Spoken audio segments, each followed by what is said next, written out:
আসলে বলের আক্রমণটাই রাজবাড়ী সদর দলের জন্য কঠিন হয়ে যাচ্ছে।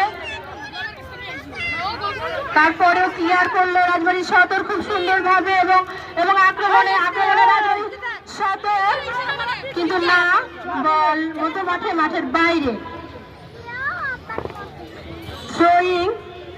থ্রোয়িং রাজবাড়ী সদরের দেখা যাক।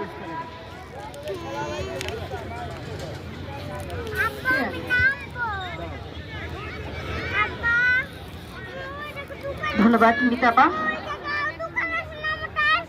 রাজবাড়ী সদরের পায়ে থেকে বল মাঠের বাহিরে। এই পর্যায়ে থ্রোয়িং করছে কালোখালী। প্রাথমিক বিদ্যালয় gold cup football tournament 2026 final খেলা চলছে।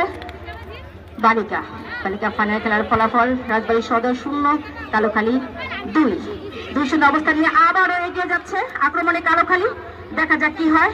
গোলমুখের জড়তা, দেখি জড়তা বেদ করে বল কি উঠতে পারে কিনা। বল যেগুলো মাঠের বিপদ সীমানা পেরিয়ে।